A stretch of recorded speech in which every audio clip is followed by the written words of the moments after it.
EP25 Willys Jeep from scratch. And you and I are going to try and build this in the next 10 minutes in this video. Stay tuned!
So as this engine was taken from a quad bike from the 1980s that just had one headlight and one tail light, the generator, or stator, that generates electricity, only generates enough power for that. It doesn't generate enough power for our two headlights, brake lights and indicators for the Mini Willys Jeep.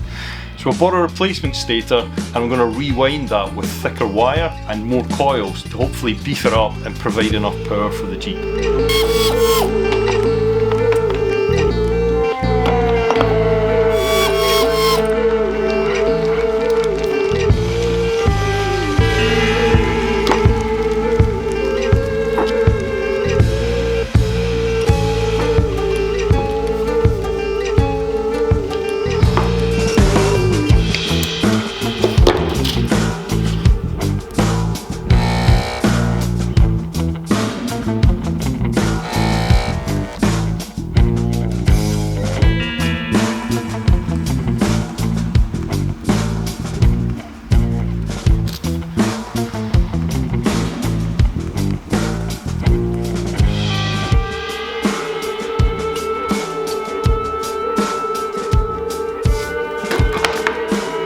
This is the original that we've just removed from the engine, and this is a new one that I've rewound for additional power. I've actually managed to get two sizes thicker wire wound onto this one, and on each of the coils I've managed to get two additional windings. So thicker wire, higher current, more windings, higher voltage.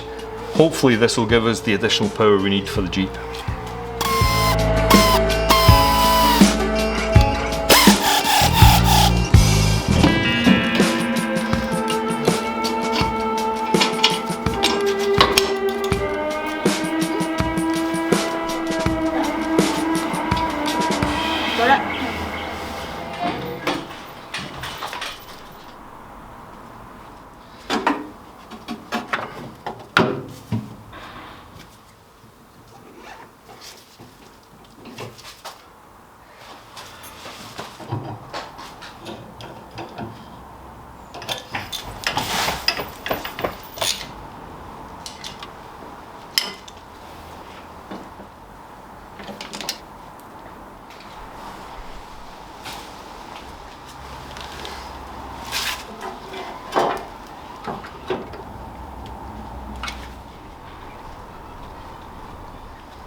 The mini Jeep is almost done. I'm sure some of you are wondering about the significance of the serial numbers that we've used on it. No, they're not serial numbers, they are dates. Now sadly, we lost my dad, Olly's granddad, Hugh Banford, in 2010, and that's this date here. And this is Olly's birthday on this date here. And they're 4 years apart, so the two never met. So the intention of the Jeep is that it ties the three generations together. So Dad, I'm sure you're watching up there. Hope you're subscribed. Olly, we're not finished with this yet, mate. We've still got one of these to install. Tune in for the next episode, folks. And like and subscribe.